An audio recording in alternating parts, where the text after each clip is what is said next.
नमस्कार दोस्तों, स्वागत है आप सभी का मेरे YouTube चैनल स्टेनो गुरु शिवा में। दोस्तों शुरू करते हैं आज की डिक्टेशन। गति लेखन अभ्यास संख्या 184। गति 80 शब्द प्रति मिनट। स्टार्ट। विकसित देशों को लेकर एक राय यह है कि वहाँ के लोग विकासशील और पिछड़े देशों से आयात किए गए सामान को ऊंचे दाम में भी खरीद लेते हैं। इसका कारण विकसित देशों के लोगों की उच्च आय को माना जाता है। इन देशों में अप्रवासियों को शिक्षा, व्यवसाय और रोजगार के बेहतर अवसर मिलते हैं। विकसित देशों में ब्रिटेन भी शामिल है, लेकिन यहाँ के बाशिंदों के खर्च की क्षमता अमेरिकियों जैसी बिल्कुल नहीं है। यहाँ बेरोजगारी और महंगाई से जनता बेहाल है तथा दूसरे देशों से आने वाले लोगों को भी कई तरह की परेशानियों का सामना करना पड़ता है।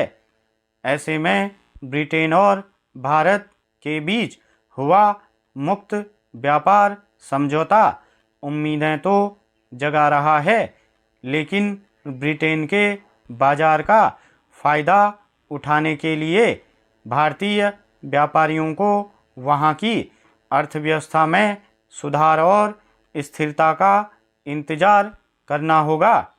भारतीय विद्यार्थी आव्रजन नीति में बदलाव चाहते हैं।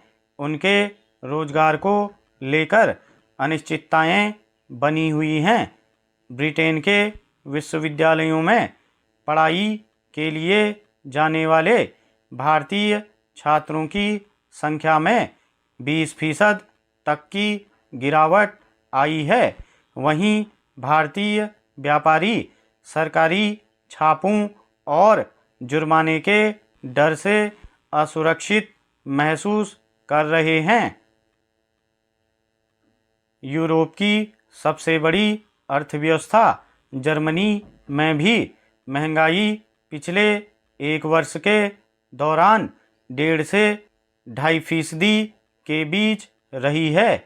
यहाँ पर लोगों की धारणा यह है कि उन्हें जंग से नहीं बल्कि महंगाई से डर लगता है। ब्रिटेन का हाल भी कुछ ऐसा ही है।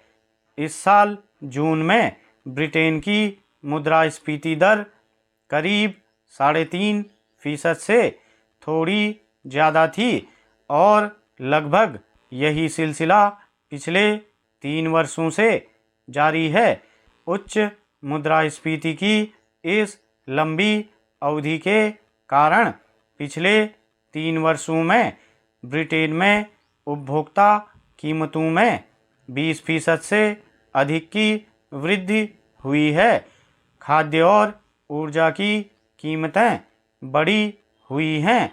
वर्ष 2022 में रूस यूक्रेन युद्ध शुरू होने के बाद यूरोपीय बाजारों में रूस से सस्ती गैस की आपूर्ति बंद हो गई। रूस और यूक्रेन दोनों ही अनाज के प्रमुख निर्यातक हैं।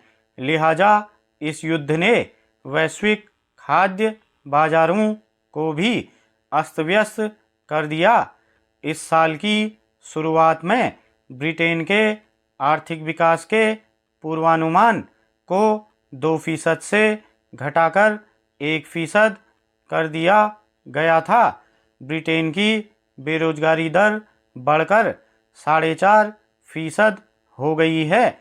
नौकरी रिक्तियों की संख्या भी लगभग 4 वर्षों में अपने सबसे निचले स्तर पर आ गई है, जिससे काम की तलाश कर रहे लोगों के लिए रोजगार पाना मुश्किल हो गया है। ब्रिटेन की अर्थव्यवस्था की हालत अच्छी नहीं है। बेरोजगारी बढ़ गई है और सरकार गहरे दबाव में है। स्टॉप।